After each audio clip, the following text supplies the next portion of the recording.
Well, good morning and welcome, everyone. I'm Glenn Mort, the Executive Director here at the Florida Association for Child Care Management. We're delighted you could join us for today's presentation, the first in our FACCM Connect series of live chats and webinars. FACCM Connect is a new series designed to bring our members and friends together with experts, thought leaders, and business professionals who can offer unique insights and expertise to support your schools. We hope you'll find this series valuable and engaging. But before we dive in today, let me just cover a few housekeeping notes. Today's session is being recorded and will be available for future reference. This is a webinar format, so as an attendee, you'll remain unseen and unheard by others on the call. If you have questions, we highly encourage you to type them into the chat because we will have a dedicated time for Q&A later in the session. And that's the opportunity that we will take to address as many questions as we possibly can. So with those housekeeping notes out of the way, it's my pleasure to introduce our presenter today, Dr. Beth M. Phillips.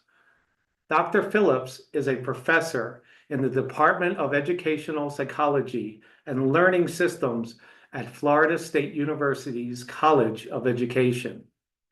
She is also a faculty associate at the Florida Center for Reading Research. Dr. Phillips, her research spans crucial areas of early language and literacy development, preschool curriculum, educator professional development, and parental influences on learning. She has been a lead investigator on numerous research grants funded by the Institute of Education Sciences and the National Institute of Child Health and Human Development. Her projects include evaluating instruction and intervention approaches for preschoolers and elementary students, as well as exploring the knowledge and practices of preschool teachers supporting children's language growth. Dr. Phillips is also widely published with articles in respected journals such as the Journal of Educational Psychology, Child Development, Scientific Studies of Reading, and Early Childhood Research Quarterly. Dr. Phillips, we are honored to have you with us today. And with that, I will hand it over to you. Thank you so much, Dr. Mort. Thank you so much, Dr. Mort. It's a pleasure to be here with you all today. I am happy to have the opportunity to speak to you and your peers and your members. So let me just go ahead and get the ball rolling here. Can everybody hear me all right? Okay. So again, thank you so much for joining me. I think we can go ahead and, yes, perfect. So again, as Dr. Mort said, I'm going to talk to you all a little bit about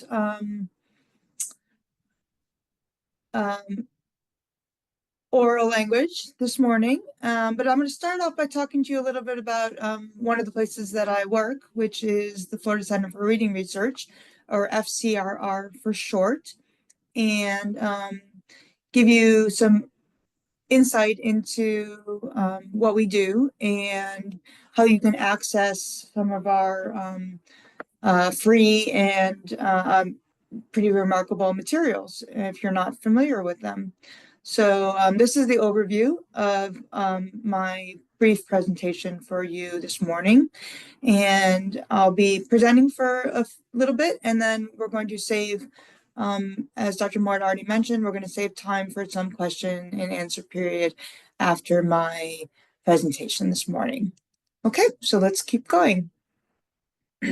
So FCRR is an institute associated with the Florida State University. We are, as it says here, celebrating our 22nd year. We have 10 core academic faculty, including me, and 17 affiliated faculty, and lots of amazing people who work with us. And we currently and recently have had many state and federal and local grant projects. We work at three spheres of influence, I guess you could say. We work locally in the Tallahassee community. We work regionally in the Big Bend area of Florida. We work statewide in association with the state of Florida. We work regionally in the sense that we host one of the regional educational laboratories in a 6-state region. And we work nationally and internationally in our research work and in some of our national and even international projects, and in the presentations we do and in the work that we publish. And so our presence can be felt at all of those levels of community. Keep going. So this is our complicated mission statement. I'm not expecting you to read it, but the whole point I wanted to emphasize here is that all along in all 22 years of our existence, the whole idea has been to do basic science research, to learn new things about reading and language development, and then immediately work on how we apply that into the real world. So our mission has always been one of what we call translational science, which is how to learn more about how children and adolescents and adults develop their skills, and then immediately translate that into real world application. And so we do basic science and applied science research simultaneously, and translational work and policy work and intervention development all at the same time. And we work, and we see that as a seamless continuum, not as something that you do in sequence. And this has always been very, very important to the nature of our work and the way we train our undergraduate and graduate students and policymakers who work collaboratively with us. Okay. And so if you go to the FCRR website, the link is going to be on the next slide, but if you go to the FCRR website, on the homepage, you'll see links that look like this, that say for leaders, for educators, for community leaders, for families. And if you delve down into those links, you'll see all kinds of resources. You can take training courses, you can see presentations, you can see free downloadable resources designed for all age groups. But in particular for this audience, I want to highlight the fact that I and other colleagues have created quite a number of free resources designed for the preschool age group over the years. Free downloadable activities that you can use, and those are under the link called Student Center Activities and the pre-kindergarten link, and they're completely free. You just have to be able to print them out, and they are available for anybody to use. Next slide.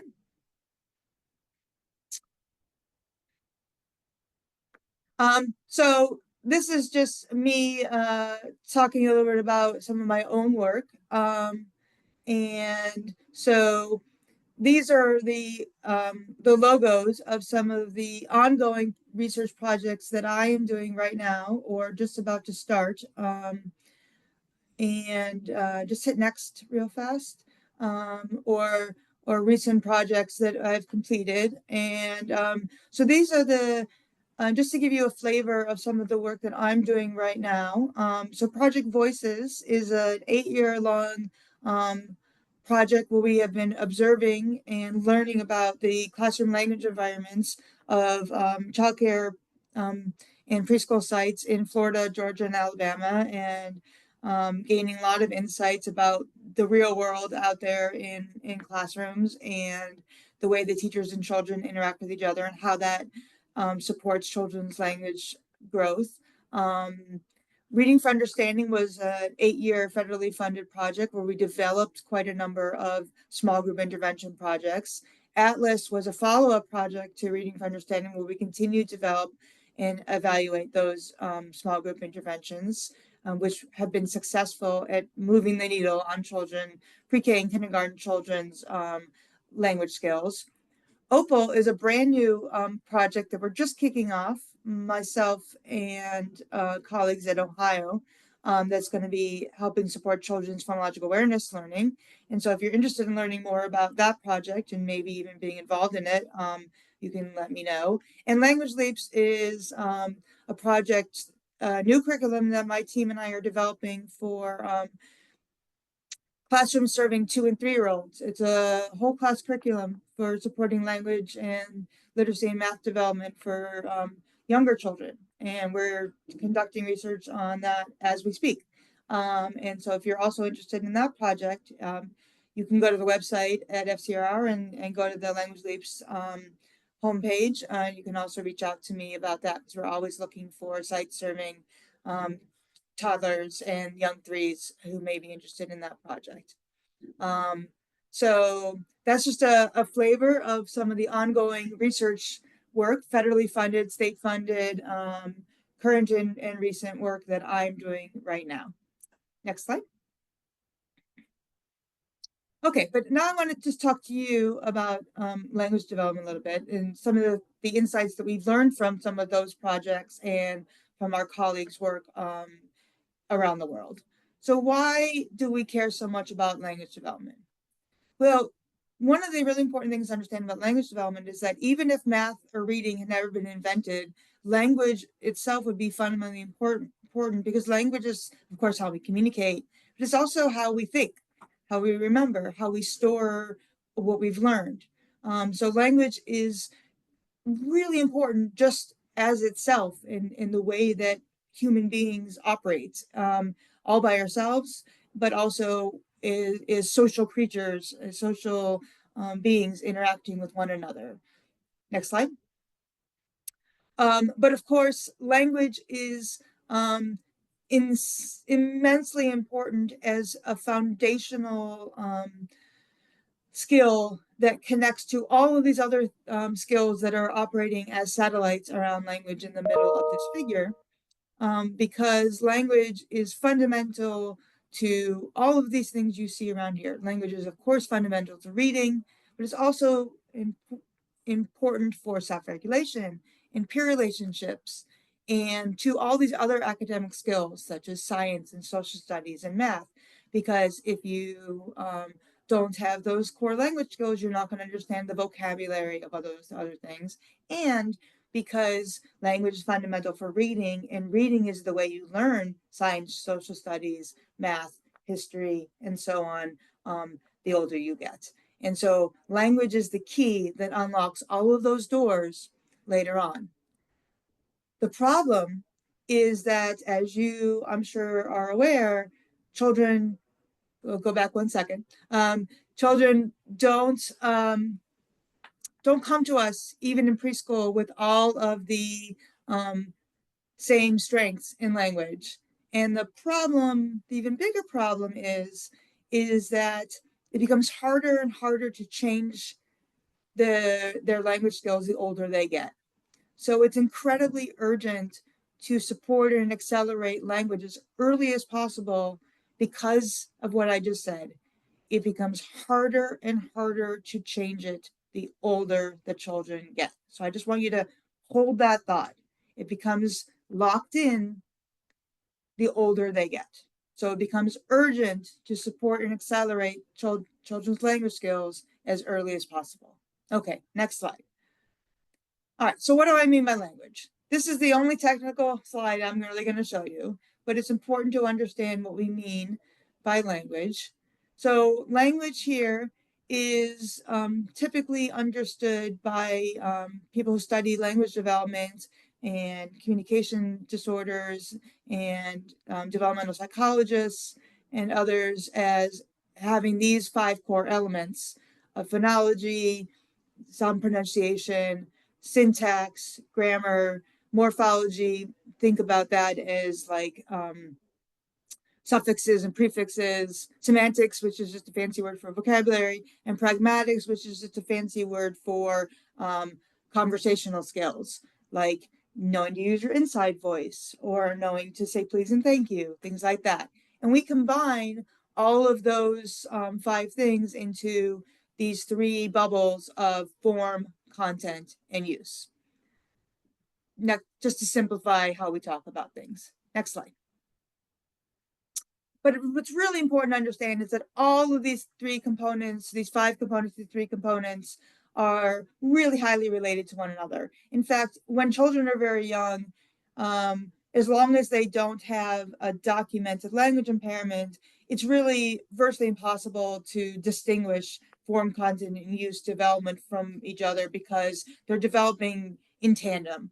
And building form and content and use therefore helps develop the development in the other components.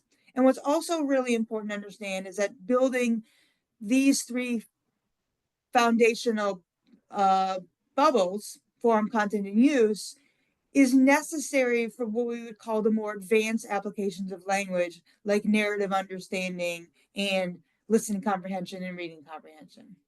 Okay, next slide. But where does language come from? Well, most children acquire language at a very rapid rate without much direct teaching of language. So how do they learn it? Well, language mostly is acquired by just being immersed in a language environment.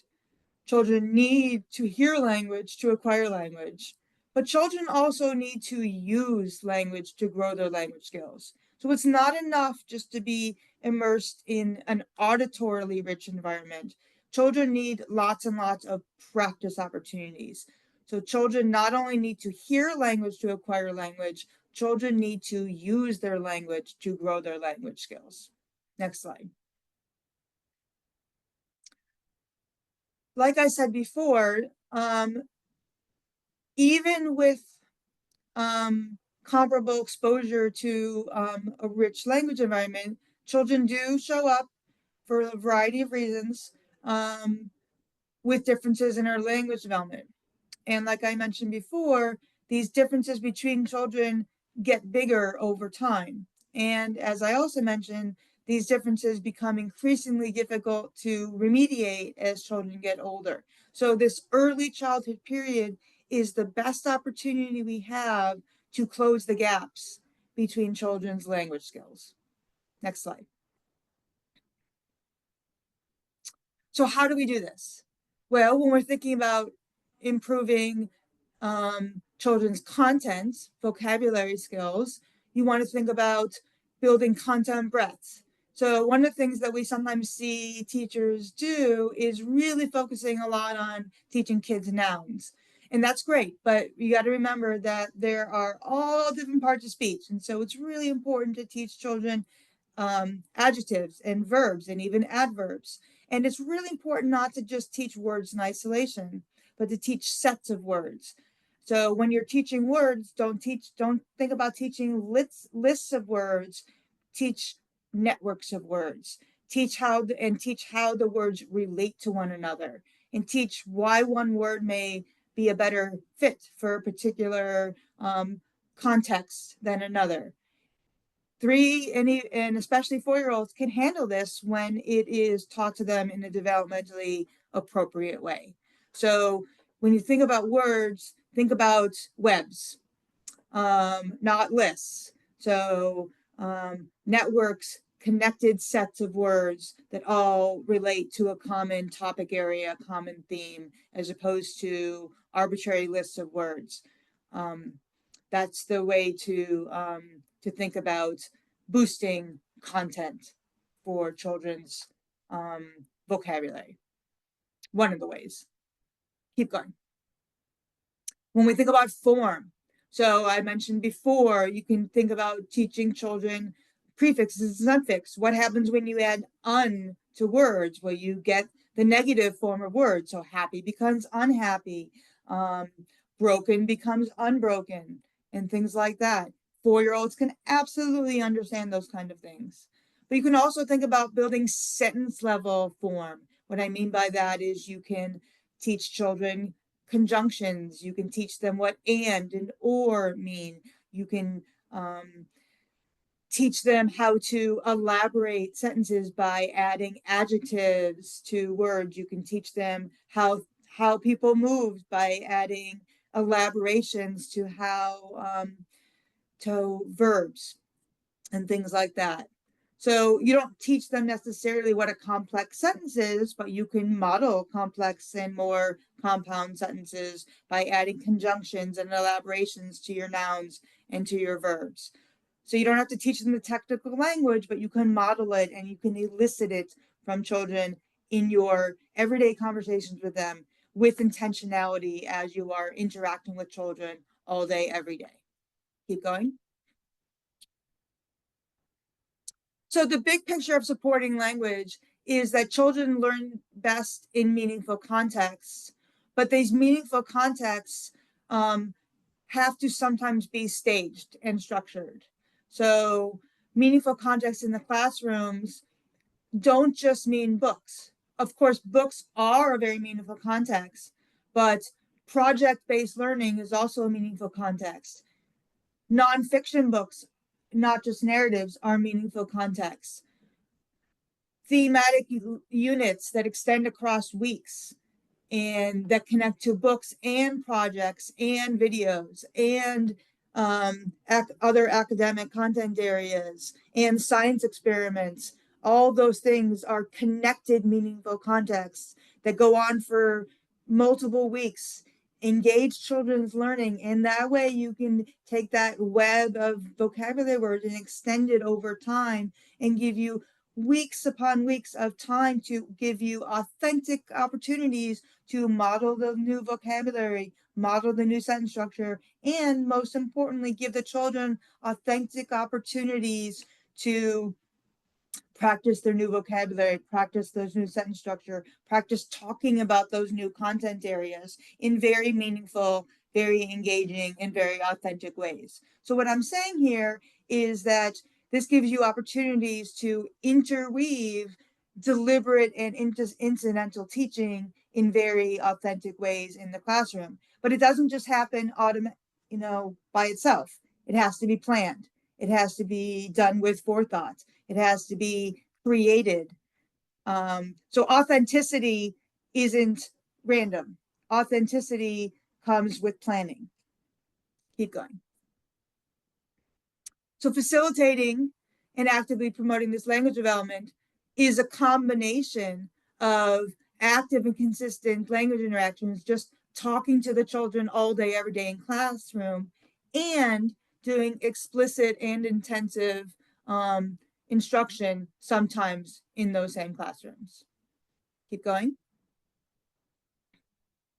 At the same time, what you also want to make sure is that you're giving children the opportunity to talk to one another, because your more advanced children will be what we call near peer language models for your less well-developed speakers if you give them time to talk to each other and if you set it up so they have a chance to talk to one another. And what I mean by that is the children will naturally gravitate to children with comparable language skills. So sometimes you have to manipulate their environment to buddy them up in a way that they may not naturally want to.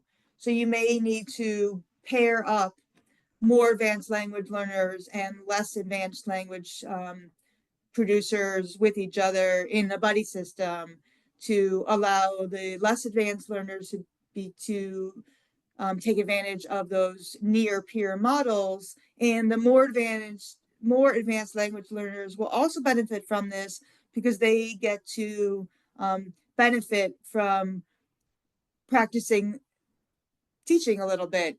They won't see it that way, but that's basically what they're doing, and they'll get to benefit from doing some of that language modeling, and it will be mutually beneficial for both members of the peer. And that way no one will feel like, no one will realize that they are the lower or the higher member of the peer group, unless it is particularly obvious. Like, for example, if you have a child with very low language skills. And then the more advanced children actually like helping those children out. They feel special, and they feel good about helping those children out. Next slide. Okay, I want to take 2 minutes here and just briefly talk about how oral language connects to reading. Next slide. So you may have seen this slide before. It's a very famous 20-some-year-old image of how oral language and code-related skills like print knowledge and phonological awareness connect to eventually twine together to connect to reading skills. And so my point in showing you this here is to remind you that these oral language skills, just as they serve their own purpose, are setting up the foundation for skilled reading, because the ultimate point of skilled reading is reading comprehension. And so as you are building this language foundation, you are setting children up for success with skilled reading, and you're not taking anything away from making sure that they have this strong decoding foundation, because and you can be doing both at the same time. So you should never feel like it's a trade-off between supporting code skills and supporting language skills, because children need to learn both. They absolutely must have both.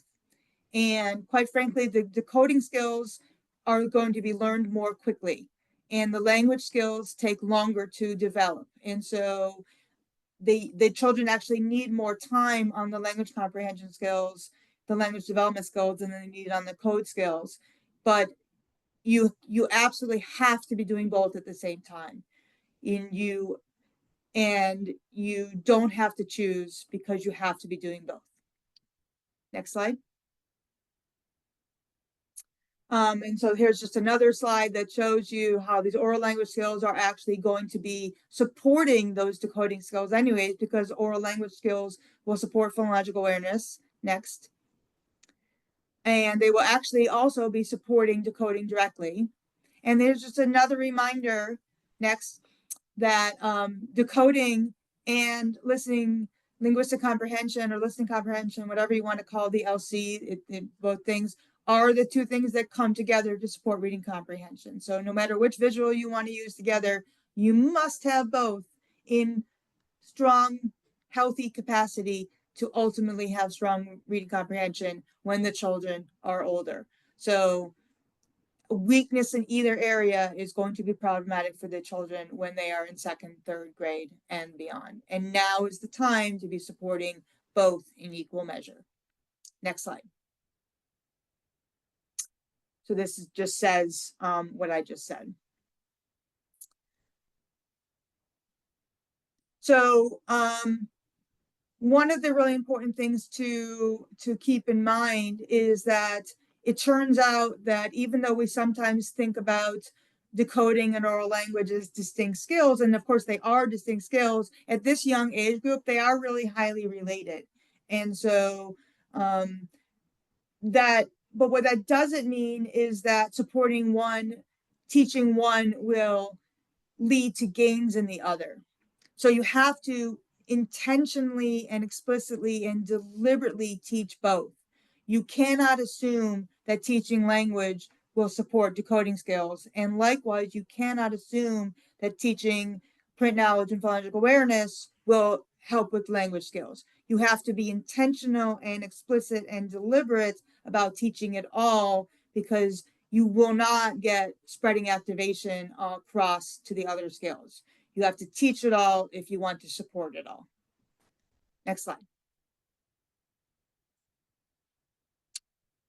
And so one of the really important points I also want to make is that it really does matter that children master these skills when we need them to master them, because we know from 40, 50 years of science now that children who do not learn to read on time really don't catch up. And to bring this full circle back to the vocabulary and oral language development, as children get older, they start learning more and more of their vocabulary and their language skills from their reading. And so if you don't build these oral language skills early, then children will miss out on reading comprehension, and then they won't keep developing their vocabulary skills from their reading comprehension, which means that they will fall further and further behind in their vocabulary skills. So the circle can either down the road be a virtuous circle where children will grow and grow and grow in both their reading comprehension and their language skills, or a vicious cycle of continued frustration and continued falling behind peers. And of course, we want all the children to be on that virtuous cycle of continued growth. And so now is the time to put them on that right path. Next slide. So here's just something really, really important.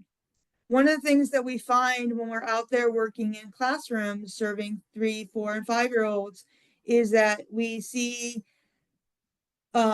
teachers and directors and other policymakers thinking that if you just read for 10 minutes a day or so, that will be sufficient to supporting children's oral language. And I'm here to tell you that that is not what the evidence shows.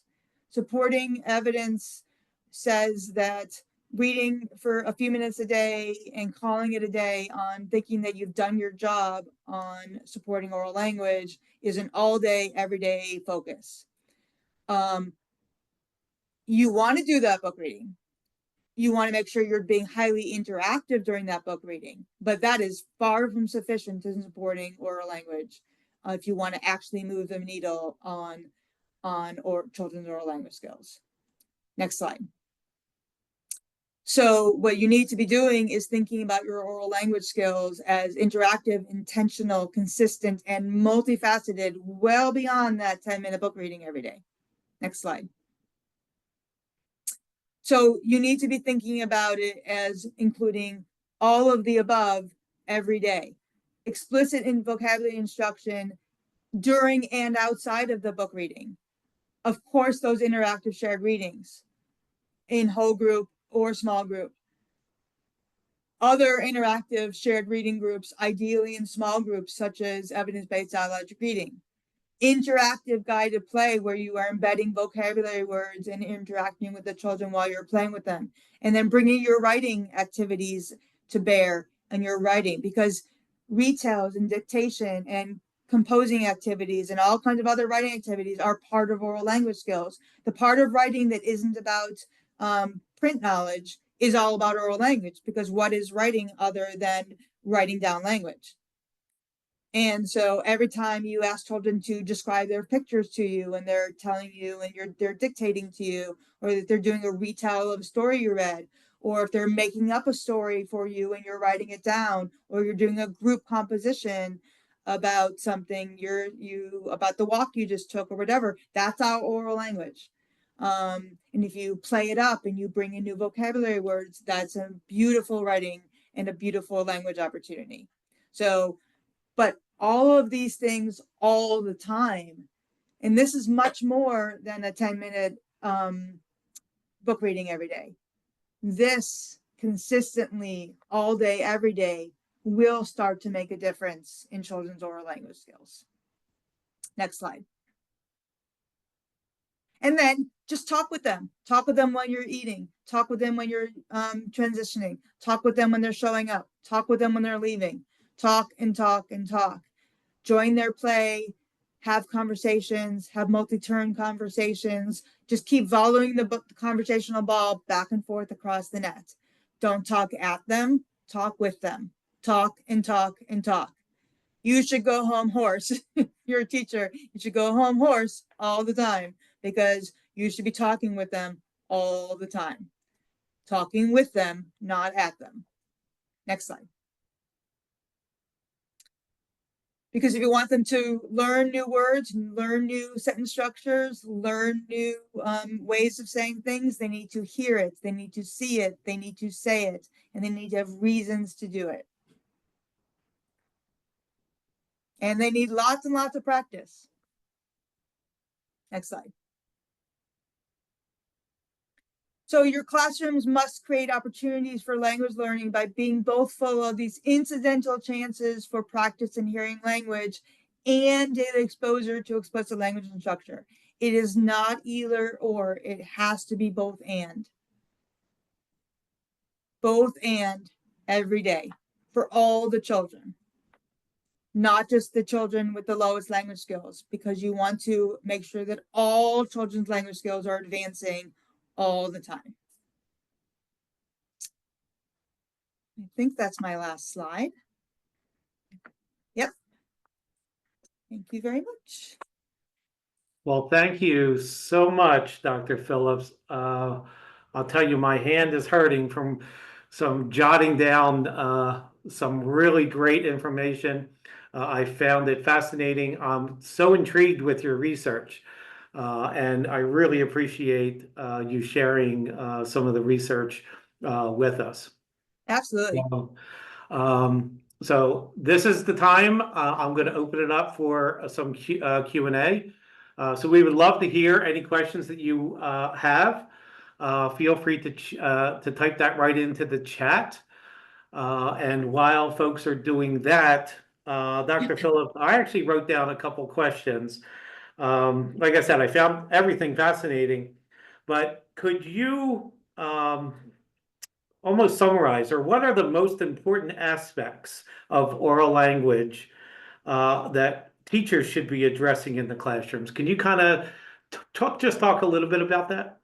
Sure, absolutely. And so I think one of the things I was trying to convey is that we, in the whole reason, we like to call it oral language and not just vocabulary, is that we want teachers to recognize that it has to be more than just vocabulary words. So of course, teaching children vocabulary words is really important, but we want teachers to see this as more than individual vocabulary words. We want them to see it as vocabulary networks and not just in sole words.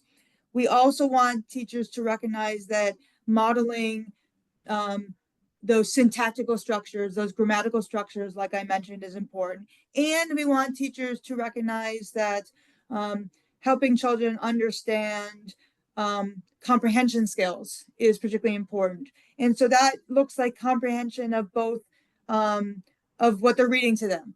So, and that has to include both narrative structure, so the plot of fiction stories, the characters and the settings and the problems and the solutions of the narrative stories. But these children are also ready to understand concepts like cause and effect and sequencing in nonfiction text structures as well. So read to them about volcanoes and what happened next, and when the lava exploded out of the volcano and things like that, and so those are sort of the core elements. So think form, content, and use, essentially. So form being the syntax, content being the form, and then use is the pragmatics, but also the use in the applied use of understanding text. Fantastic, fantastic. We have a couple questions coming in. So I'm gonna pick one here, and I think we can kind of pull the thread on what we were just talking about.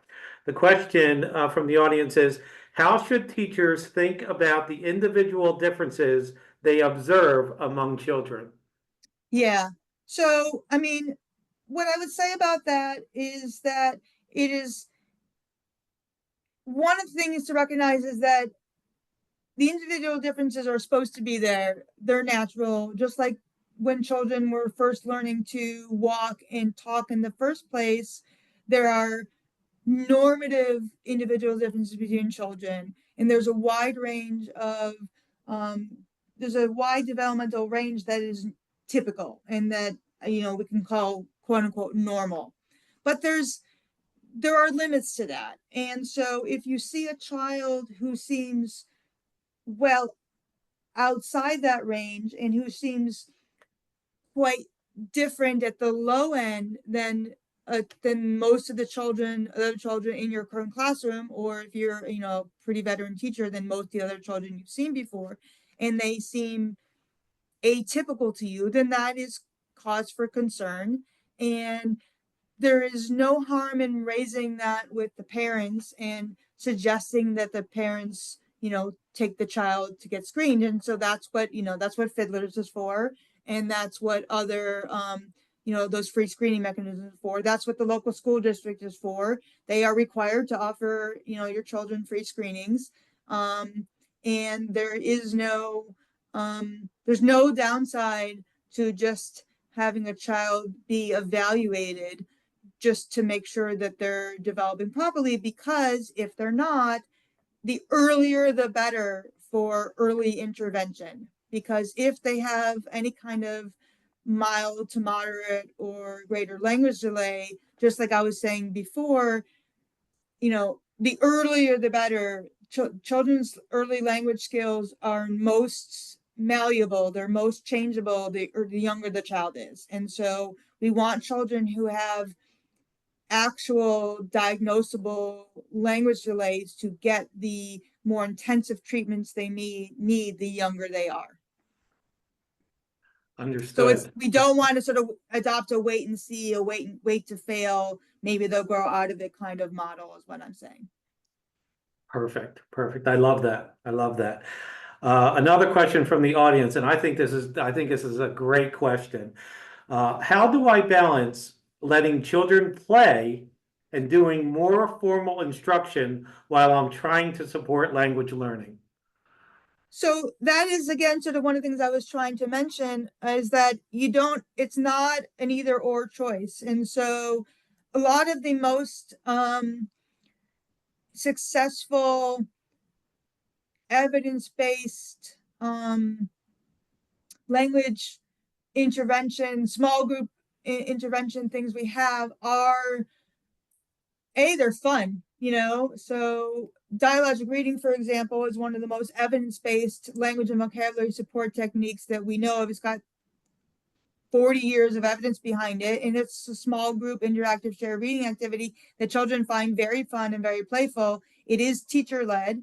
It is, but it's meant to be done in groups of 3 to 5 children. And it only takes 12 minutes a day with a small group of children. And so you can rotate children through that small group while other children are in center time. And then, release that group of children back to their centers and then grab another group of children. And so that it's only 10, 12 minutes of their time. So that's one thing, it's longer of the teacher's time than it is of the children's time. So if the teacher may be caught up doing more explicit instruction longer than any one child is. And so you always have to look at things through the eyes of the child. How much time is this child spending in more teacher-led activities is different than how much time the teacher may be spending in that. The other thing is that joining play and engaging in guided play where you are dropping in prompts about prepositions or dropping in prompts about sentence structure and things like that, the children don't understand that you're doing explicit instruction if you're just playing with them. If you're just playing in the sand table and being very intentional about targeting certain types of speech or teaching certain vocabulary words or talking about certain adverbs or things like that, they don't have any idea that you're doing a lesson. They just think you're playing with them, and so, you can hide the vegetables in the pasta sauce, essentially, but you're accomplishing a lesson while you're playing with them. And it doesn't feel like teaching to them because you're just playing with a small group of kids, in the water table, in the sand table, whatever. But, you make sure that over the course of a week, you getting a number of, and all the children through that lesson, or a lot of them through that lesson, by having your planning sheet and checking off who rotated through that station with you, so to speak, then you've accomplished that lesson, and they don't know that they've just experienced 10 minutes of explicit instruction, at the SAT table. Fantastic, fantastic. We do have another question. If we are interested in the studies, how do we reach out? So I can be contacted directly, and some of the studies, many of the studies are available at open science source locations through what the National Institute of Health has a resource called PubMed, where many of our studies, so they're not behind a journal paywall. And the Federal Department of Education also has an open science resource called ERIC. It's an acronym, Education Research something consortium. I never remember what it stands for. ERIC. And you can find some of the studies there, but I can and so I can send links to those databases. Yeah. And I think we have a slide with our contact information on it as well that we're going to put up on the screen and just once the Q&As are done. Yeah. All right. There's another great question that just came in that I just saw. Yeah. Do you want me to read it to you? Well, sure. Yeah. Okay. The question is, do you find that most preschool age curricula include enough language development in the lesson planning? And if not, where can an educator go to access some additional resources to build language in conjunction with their current curriculum?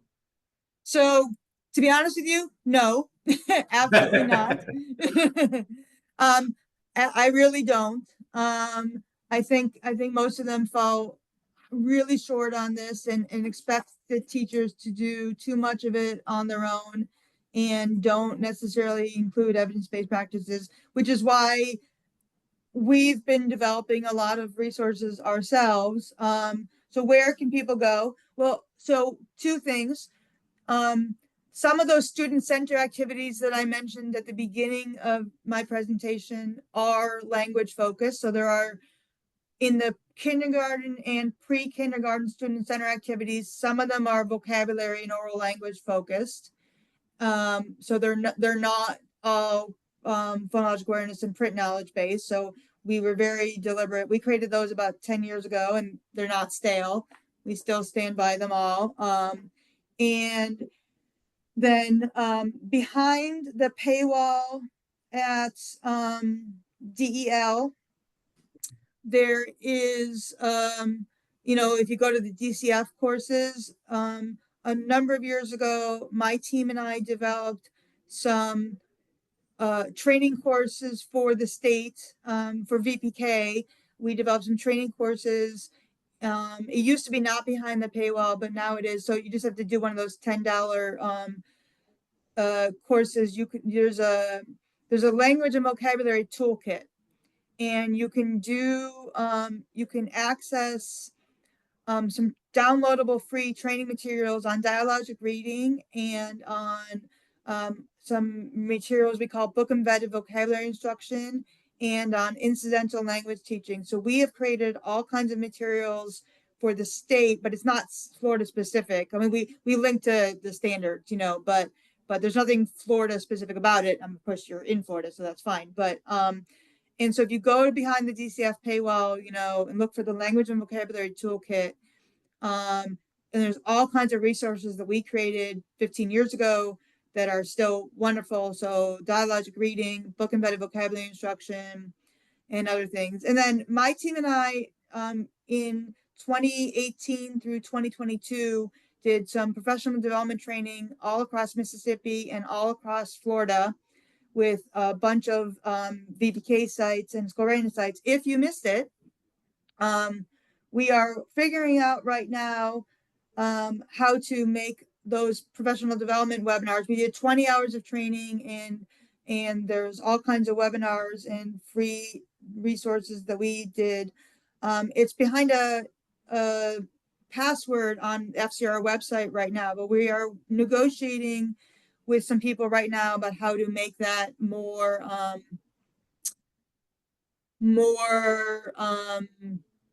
accessible again. And so in the next 6 months, it may be the case that those resources become freely available and people will be able to do a sort of a self-study version of those trainings, but we're trying to figure it out because they were all facilitated trainings. And so we're so if FACCM would like to help us fund that, we're looking for some resources to turn these facilitated trainings into self-study trainings, and so we are trying to make those 20 hours of trainings more available. Yeah. Fantastic.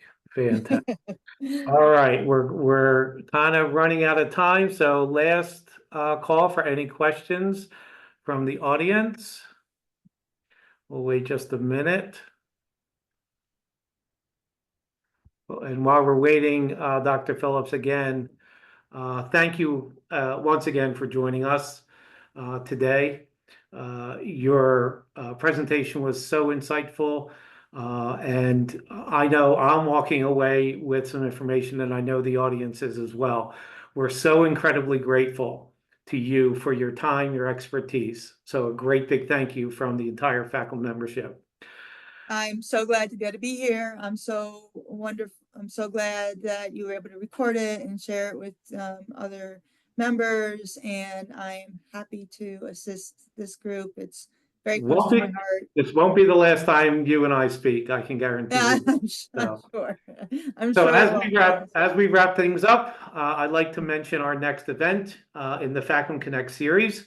So everybody mark your calendars for Thursday, January 23rd, when we will be joined by Andrew Massey from Plastage Insurance. And his session is going to be entitled Business Insurance Insights for Early Child Care Education Centers. You can register for this event right now using the QR code on the screen. Or if you subscribe to our mailing list and follow us on social media, you will also receive follow-up information on those channels as well. So the next event is just a glimpse of what we have in store here at FACCM and Apple. We're excited to keep providing these resources to you and your schools. And finally, if you have any additional questions or would like information, my contact information, Dr. Phillips' contact information is now on the screen. So with that, we will end the session, and I want everyone to have a wonderful day, and we look forward to seeing you again soon. And a special thank you again to Dr. Phillips. Thank you all.